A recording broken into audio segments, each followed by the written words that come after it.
Hello good morning friends. और hotel से अब आए हैं हम हेमिस मोनेस्ट्री, जो लद्दाख का एक फेमस प्लेस है। और यहाँ पर टिकट लगता है 50 रुपीज़ का। तो टिकट हमने ले लिए हैं और अब अंदर अगर अलाउड होगा तो हम वीडियोग्राफी करेंगे, नहीं तो फिर बाहर आने के बाद आपको बताएंगे कि हमने क्या क्या देखा। तो टिल कंटिन्यू।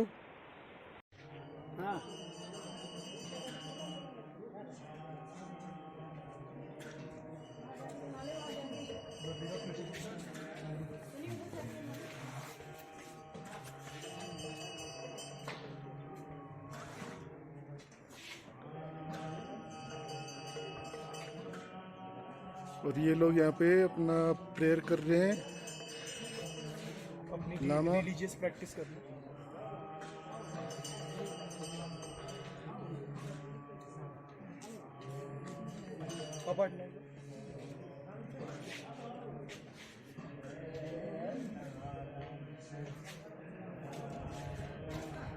और ये हेमिस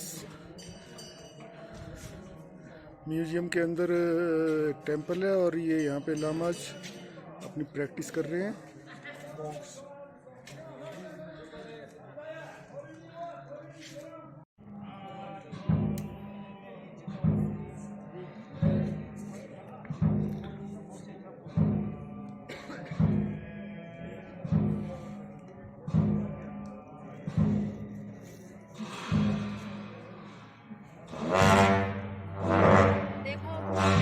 चल आजा।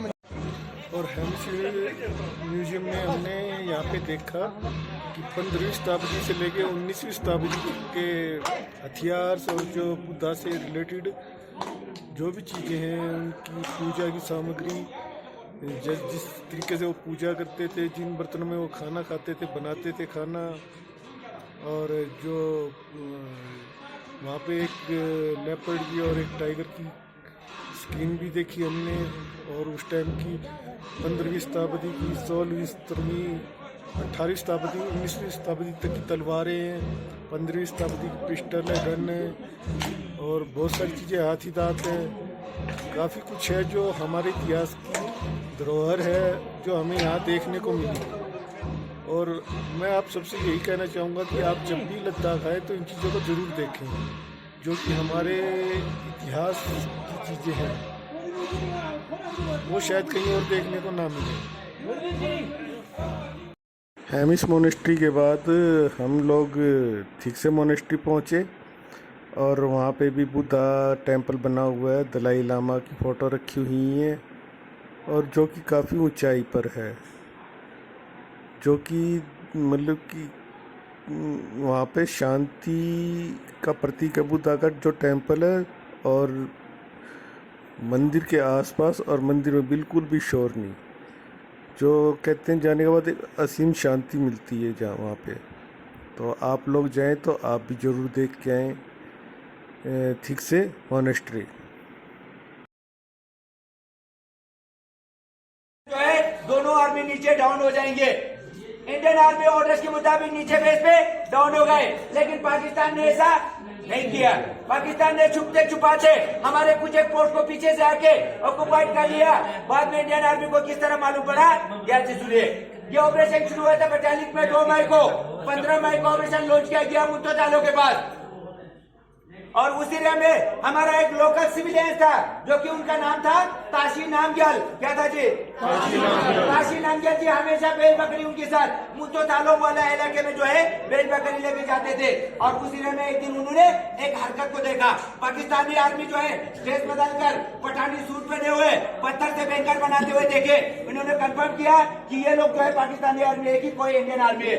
ऐसा उनको कंफर्म होने पर ताशी नामग्याल जी अच्छा देशभक्त होने के नाते तुरंत बेस पे आके नीचे इंडियन आर्मी को बताता है, सर उस एरिया में पाकिस्तानी आर्मी ड्रेस बदलकर जो है पत्थर से बैंकर बना रहा था। ऐसा बोलने पर इंडियन आर्मी फटाफट एक्टिवेट हो गए। एक पेट्रोलिंग टीम को नियुक्त किया गया। उस पेट्रोलिंग टीम का कमांडर था कैप्टन सौरभ कालिया। नाम सब लोगों ने सुना है। कैप्टन सौरभ कालिया के साथ 10 लोग पेट्रोलिंग के लिए गए। 10 की 10 लौट के वापस नहीं आया। नहीं आने पर इंडियन आर्मी की तरफ से एक बड़ा ऑपरेशन लॉन्च किया गया। उस ऑपरेशन का नाम था ऑपरेशन सफेद सागर। सफेद सागर नाम इसलिए रखा गया, ज्यादा डोमिनेट हाइट होने के कारण इंडियन आर्मी और इंडियन एयरफोर्स का एक ज्वाइंट ऑपरेशन हुई और उसी तरह बटालिक सेक्टर को जुबैर मुंतजालो, खालिवर यादव, इन सारा पोस्टों को कैप्चर कर लिया। कैप्चर तो हो गए, लेकिन खालिवर टॉप के ऊपर हमारा फर्स्ट 11 कोर के राइफल के कैप्टन मनोज कुमार पांडे, जो कि बहादुरी से लड़ते हुए शहीद हुए। इनके बहादुरी और वीरता के लिए भारत सरकार ने उनको परमवीर चक्र से सम्मानित किया गया। नेक्स्ट आता है द्रास। द्रास में दो लोग सबसे इंपॉर्टेंट है, सबसे अहमियत वाली जगह है। ऐसा क्यों है, आप लोगों में से कोई बता सकता है? ये नेशनल हाईवे जो बिल्कुल उसी के नीचे से है। एक्चुअल में अगर ये तोलोलिंग चौक को पाकिस्तान ने कैप्चर कर लिया होता तो ये हाईवे कटअप होता, जहाँ पे आज हम सब खड़े हैं। यहाँ पे कौन होते? ऐसा होने देते इंडियन आर्मी? ऐसा ना हो, इसलिए एक ऑपरेशन लॉन्च किया जाता है। उस ऑपरेशन का नाम है ऑपरेशन विजय। ऑपरेशन विजय के दौरान सबसे पहले तोलोलिंग चौक को कैप्चर करने का काम किया। उस दौरान कैप्टन विजय थापर बहादुरी से लड़ते हुए 22 साल की उम्र में शहीद हो जाते हैं। इन्होंने शहीद होने से एक दिन पहले अपने माता पिता के लिए एक चिट्ठी लिखता है। द लास्ट पोस्ट के नाम से इस मेमोरियल इस वॉल के ऊपर दिखाया गया है, जरूर पढ़िए, आप लोगों को गर्व महसूस होंगे। एक महीने के अंदर जो है तोलोलिंग चौक को कैप्चर करने के लिए इंडियन आर्मी को लगभग 1 महीने का समय लगता है, क्योंकि ये सारा डोमिनेट वाला पोस्ट पाकिस्तान की निगरानी में थे। तोलोलिंग चौक को कैप्चर करने के बाद कैप्टन विक्रम बात्रा को ऑर्डर मिलता है 0.5140 को कैप्चर करने का। उनका दूसरा नाम भी था, क्या था जी? शेरशाह। ये शेरशाह के लिए इतना आवाज, शेरशाह ने बहादुरी से लड़ते हुए इस पोस्ट को कैप्चर कर लेता है। करने के बाद अपने सीनियर अधिकारी को 4 लाइन का सक्सेस कोड वार्ड भेजता है। क्या था जी? ये दिल मांगे मोर बहुत बड़ा मैसेज था। एक्चुअल में जो है ये यहाँ मीटिंग हुआ था ऑपरेशन की, उस दौरान शेरशाह बहादुरी से सभी फौजियों के बीच में उठकर खड़ा होकर कहता है, अगर मैं किसी दुश्मन की फौज को जिंदा कैप्चर करने के दम रखता हो तो मेरा एक सक्सेस फॉरवर्ड मैसेज होंगे, मैं वहां रुकूंगा नहीं, मेरे लिए दूसरा टास्क तुरंत देंगे। तो ये मैसेज था।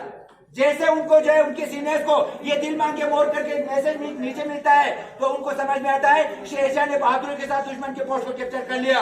उनको दूसरा टास्क तुरंत दिया जाता है 0.4875 को कैप्चर करने का, और बहादुरी से लड़ते हुए वहां पे नजदीक पहुंच जाता है। लेकिन राज चपले को जब खड़ा करने का समय आता है उस दौरान वो शहीद होना पड़ता है। इनके बहादुरी और वीरता के लिए इनको भी परमवीर चक्र से सम्मानित दिया जाता है। इन्हीं के बीच में जाबाज सिपाही संजय कुमार बहादुरी से लड़ते हुए पाकिस्तान की गश्त को खींचकर पाकिस्तानी आर्मी को उजीरा में मार दिया जाता है। इस पोस्ट को भी कैप्चर कर लिया जाता है और इसी तरह उनको भी परमवीर चक्र से सम्मानित दिया जाता है। अब बचता है टाइगर हिल। टाइगर हिल जैसे असंभव वाला जगह को 90 डिग्री से जाकर 18 गन्नेटियर्स को टास्क दिया गया। 18 गन्नेटियर्स की जाबाज सिपाही गन्नेटियर योगेंद्र सिंह बहादुरी से 90 डिग्री से जाकर जो है राज चपले को जब खड़ा करता है तो 17 गोली लगने के बाद भी देश में जीवित वापस लौटे। इनके बहादुरी और वीरता के लिए इनको भी परमवीर चक्र से सम्मानित किया जाता है। इसी तरह पूरा तरह सेक्टर को कैप्चर कर लिया जाता है। अब देख सकते हैं 0.4875 टाइगर है, 0.5140। अब बचता है कारगिल के यहाँ 0.5608 कसकार और मजदार को। सबसे पहले इस ऑपरेशन को चलाने के लिए एक ऑपरेशन चलाया गया। उस ऑपरेशन का नाम था ऑपरेशन तलवार। ऑपरेशन तलवार के जरिए पूरा इस कारगिल सेक्टर को कैप्चर कर लिया जाता है। यह ऑपरेशन शुरू हुआ था बटालिक से 2 मई को और 26 जुलाई कारगिल में आके वार समाप्त हुई। इस दौरान पाकिस्तान ने हमारा जगह, पोस्ट, जमीन जितना भी ऑक्युपाई करके रखे हुए थे सारे का सारा इंडियन आर्मी ने 3 महीने के अंदर अंदर ही कैप्चर कर लिया। पाकिस्तान यहाँ से एक टुकड़ा भी अपने साथ नहीं ले जा सका। इसलिए इंडियन आर्मी हर साल 26 जुलाई को कारगिल विजय दिवस के रूप में मनाते हैं। इस देश की सीमा का रक्षा करते करते हमारा 527 जवानों ने सर्वोच्च बलिदान दिया। थैंक यू एंड जय हिंद। के ऊपर हमारा फौजियां जो है किस तरह सर्वाइव करते हैं, कौन कौन सा इक्विपमेंट का इस्तेमाल होता है, वहां पे -60 टेम्परेचर के अंदर किस तरह रहन सहन होता है, इन सब के बारे में यहाँ से लास्ट तक दिया हुआ है। सबसे पहले इस तरह का एक ड्रेस आप देख रहे हैं इसके ऊपर। ये ड्रेस जो है उस ग्लेशियर के ऊपर हमारे लिए बहुत इंपॉर्टेंट है। इसका पूरा 3 लेयर्स होता है। तीनों को पहनने के बाद -60 में जो है हमारे बॉडी को टेम्परेचर मिलना शुरू होता है। और इस ड्रेस के पहनने के बाद एक और व्हाइट ड्रेस भी है। जब -60 के दौरान रात के समय दुश्मन के सामने जो है ओपन में ड्यूटीज करते समय वो जो हवा, ठंडी हवा को रोकता है और अंदर के टेम्परेचर को बनाने का काम ये टेस्ट करता है। तो इस तरह हम दुश्मन के ऊपर -60 में भी ड्यूटीज कर सकता है इन इक्विपमेंट के जरिए। जैसे कि आप देख सकते हैं इसके ऊपर एक एवीडी लगा हुआ है, इसे कहते हैं एवलांच विक्टिम डिटेक्टर। जब भी उस एरिया में हम जाता है, उस ग्लेशियर एरिया में जाता है तो एवलांच का सामना होता है। वो एवलांच कैसे हरकत करता है, बर्फ जो है उसके ऊपर जो है क्या है 90 डिग्रीज के होने के नाते जो है वो ज्यादा बर्फ आने पर उसके ऊपर से हरकत होता है।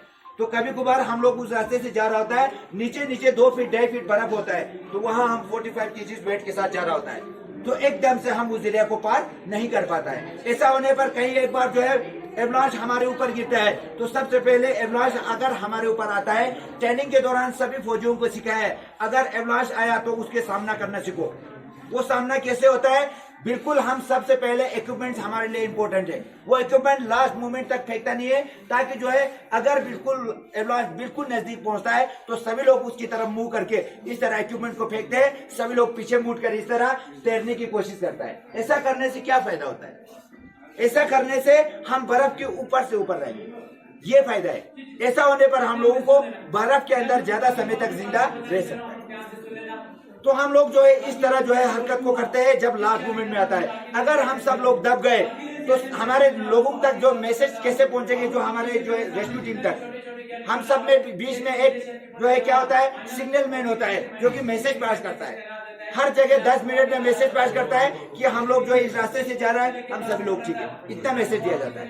अगर 10 मिनट से ज्यादा समय लगता है मैसेज आने में, तो उनको लगेंगे उस एरिया में कुछ ना कुछ घटना हुआ है, फटाफट एक रेस्क्यू टीम को भेजा जाता है। उनके पास आज की डेट में 2 हेलीकॉप्टर्स होते हैं, वो उस हेलीकॉप्टर्स को लेकर तुरंत उस एरिया में आता है, मैसेज को चेक करता है, लास्ट मैसेज कहाँ से आया। उससे थोड़ा आगे जाने के बाद बर्फ का ढेर लगे होंगे और उसके नीचे कौन होंगे, हम सब लोग। और सबसे पहले क्या करता है, उनके पास इक्विपमेंट होता है इस तरह, ये एवलांच रॉड, सोनो शॉवल, आइस एक्स, इस तरह की लेडर्स और इस तरह हैमर, पिटून वगैरह और इस तरह पुली वगैरह, ये सब उठा के आते हैं। सबसे पहला काम होता है इस एवलांच रॉड की। ये एवलांच रॉड 9 फीट की है, 9 फीट बर्फ के अंदर गाड़ने के बाद 25 मीटर गहराई तक जो है इस एवीडी को डिटेक्ट करने का काम करता है। जैसे डिटेक्ट होता है, इसके अंदर से अलार्म बजती है, डिटेक्ट करके अलार्म बजता है। अलार्म बजने पर हमारा लोकेशन मिल जाता है, फटाफट सोनो शॉवल की मदद से उस बर्फ को हटाया जाता है, हमको बाहर निकाला जाता है और तुरंत सभी लोगों को बचाया जाता है।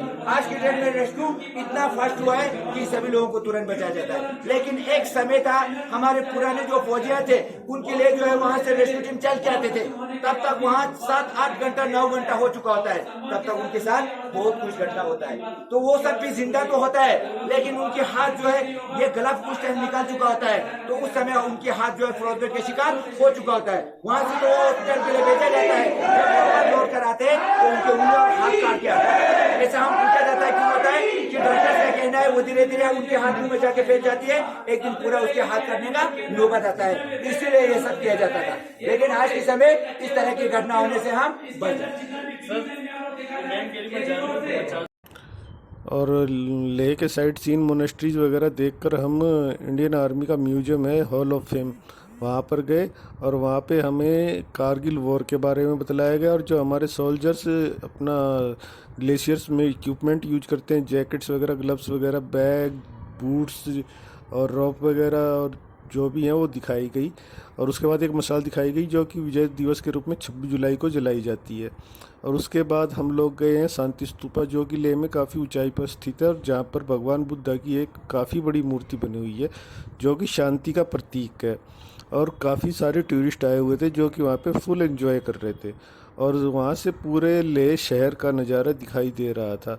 जो पेड़ हैं, बिल्डिंग्स हैं, पहाड़ हैं, नदी है, जो भी है वो सब दिखाई दे रहा था और काफ़ी सुंदर लग रहा था। व्यू काफ़ी सुंदर था, चारों तरफ पहाड़ और बर्फ़ की चोटियाँ दिखाई दे रही थी। और वहाँ पे हम लोगों ने भी काफ़ी सारे फ़ोटो लिए और खूब सारा एंजॉय किया।